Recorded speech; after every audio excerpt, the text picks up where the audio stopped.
Bonjour à tous et bienvenue aujourd'hui dans ce nouveau tuto. On revient sur Litchi après beaucoup de mois d'absence de Litchi, on va dire. Donc aujourd'hui, je vais vous montrer comment créer une mission, mais d'une autre façon. Je vous ai déjà montré comment créer une mission depuis donc le smartphone ou la tablette, aussi depuis le hub de Litchi. Et là, cette fois-ci, je vais vous montrer comment créer une mission en live. Et pour ça, j'ai pris le dernier drone que j'ai eu, le Mavic Air, un peu custom, voilà, avec un petit skin, en fait, camo. Hop, comme vous pouvez voir, j'en parlerai dans une autre vidéo, parce que ça va de pair avec aussi le télo. Donc, on va voir ça tout de suite.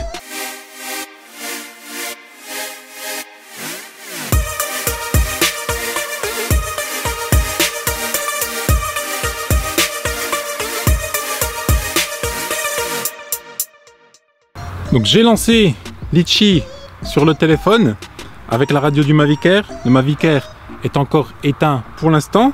Donc là, ce qu'on va faire, on va aller dans les configurations. Et dans les configurations, on va tout en bas, on n'a pas besoin de parcourir toutes les options. Et donc là, on a l'option de touche. Donc C1 et C2. Pour information, donc normalement C1, C2, c'est des touches de raccourci qui sont présentes sur le Mavic Pro, sur le P3, sur le P4, sur l'Inspire, ainsi de suite. Là par contre on a les touches FN et on a une touche ici programmable. La touche fonction ici, elle va correspondre à C1. La touche ici, elle va correspondre à C2. Et ce, pour le Mavic Air et le Spark. Donc ce qui va se passer, c'est que là, on a la possibilité d'attribuer donc des réglages. Et ce qu'on va faire pour donc le C2, donc ce qui correspond ici, c'est on va choisir le point de passage à l'appareil. Donc tout en volant, on va lui donner appui sur la touche pour lui donner des points de passage, donc créer sa mission. Et donc ce qui est pas mal avec les touches programmables sur Litchi, donc c'est qu'on a deux possibilités pour chaque bouton. Donc il considère qu'il y a un appui court et un appui long. On a C1 en normal et on a C1 en appui long. Pareil pour C2, court, et on a l'appui long. Le mieux, c'est de vous montrer ça directement en image. On va faire déjà un vol de reconnaissance en appuyant sur C2 au point de passage. Et après, on va faire revenir le drone. On va vérifier le parcours, on va pouvoir le modifier, ajouter des virages, ajouter des points d'intérêt, tout ce qu'on veut. Et après, on va refaire partir le drone par rapport à la mission qu'on a créée en repérage. Le Mavic Air maintenant est démarré. Donc, je vais faire un petit passage. Là, on est juste dans un champ. On va faire un petit circuit assez simple. Et puis ensuite, je vais le poser et on va regarder la carte. On va regarder ce que ça donne. Allez, c'est parti!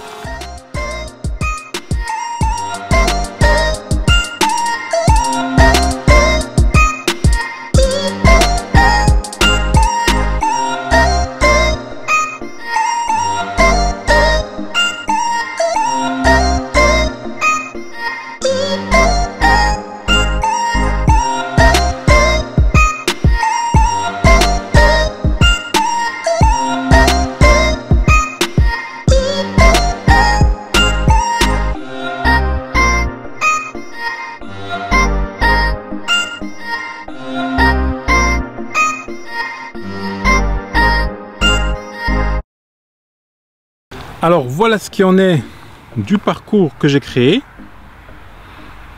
Donc on voit en fait là où j'ai appuyé à chaque fois sur C2, ça fait un petit bip, c'est assez pratique. Maintenant on peut aller configurer gentiment le parcours. Ce que je vais le faire assez rapidement. Donc on voit bien que en fait ça respecte bien l'orientation en fait que l'on veut donner au drone. Celui qu'on a eu en l'air. Donc ça, voilà, c'est parfait. Donc on lui dit qu'on veut faire des virages, que la vitesse de croisière, 28,8 km/h, c'est bien assez, pour lui en tout cas. On va peut-être la baisser à 20 km/h. Allez, je suis gentil, 20 km/h environ. Vitesse de vol max 28,8, on va laisser faire comme ça. Rayon par défaut de la courbe 75%. Donc l'altitude est de 5 mètres pour le premier point. Voilà, et pour même tous les points en fait au final. Donc là, si je veux, je peux même rajouter un point d'intérêt. Ce petit bosquet là, je peux lui dire à partir du point 15. Donc je vais déjà placer un point d'intérêt. Voilà. Je place le petit point d'intérêt. Et à partir du point 15, je peux lui dire qu'il soit focus sur le point d'intérêt. Soit il n'y en a qu'un seul. Pareil pour le deuxième. Pareil pour celui-là. Et c'est le dernier. Donc petit à petit, il va faire en fait... Donc il va se focaliser sur ce petit bosquet d'arbres qui est là tout simplement. Ok, parfait. Oh, maintenant on a notre petit parcours, tout gentil, tout sympa. Et donc c'est 234 mètres et ça va prendre 56 secondes pour le faire. Hein. Voilà, ça va être vraiment, mais c'est ultra simple comme parcours. C'est ce que je voulais. Donc là, ce que je vais faire décoller le Mavic Air. Et boum, l'envoyer faire sa mission. Allez, c'est parti!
Voilà, le parcours est fini, c'est terminé avec succès. La petite astuce que je vous ai pas indiquée, c'est que dès le premier point en fait, je lui demande de démarrer l'enregistrement. J'appuie sur le petit bouton plus et j'ai ajouté l'action démarrer l'enregistrement. Comme ça, vous n'avez même pas à vous soucier d'appuyer sur le bouton enregistrer, vous lancez la mission, dès qu'il commence le premier point, boum, il démarre l'enregistrement. Vous pouvez aussi prendre des photos par intervalle. Alors, ce qu'il faut faire, bien sûr, c'est qu'il faut régler l'appareil photo sur l'intervallomètre, 2 secondes, 10 secondes, enfin peu importe ce que vous voulez, et demander de démarrer les photos dès qu'il commence la mission. Ça peut être utile et sympa. Ce qui est pas mal avec cette mission-là, c'est que si vous revenez quelques mois plus tard, vous relancez la mission, il vous fait exactement le même parcours. Et ce pour n'importe quel drone, même si vous en changez, Mavic Pro 2, hein, bien sûr, l'Inspire, le Phantom 4 Pro, ainsi de suite. N'importe quel drone DJI, ça fonctionnera. Et ça, c'est ça qui est vraiment pas mal. On peut suivre l'évolution au niveau dans le temps, je sais pas, d'une plage ou sur différentes saisons. Enfin voilà, vous avez vraiment plein de choses à faire avec ça en tout cas. Et ce qui est important, c'est que quand vous appuyez sur le C2, c'est qu'il vous garde tous les paramètres, il vous garde la hauteur, il vous regarde l'orientation de la caméra, il vous garde l'altitude et après vous pouvez le modifier mais vraiment comme vous voulez et ça c'est vraiment le gros point clé après. Et l'avantage c'est que vous êtes allé sur le terrain et que vous savez que votre mission fonctionne de A à Z et qu'il n'y a aucun obstacle qui s'est rajouté par rapport à la carte de Google Maps que vous pourrez voir là-dessus directement ou sur le hub de Litchi. Bien sûr, on fait ce genre de manipulation pour voler à vue, hein, bien sûr, en volant à vue aussi, et pas comme ça, on pose pas des points à l'aveugle, ce qui est vraiment pas mal dangereux, moi en tout cas je trouve. Donc voilà, Restez en sécurité, volez en sécurité, c'est mon conseil. Merci d'avoir suivi ce tutoriel.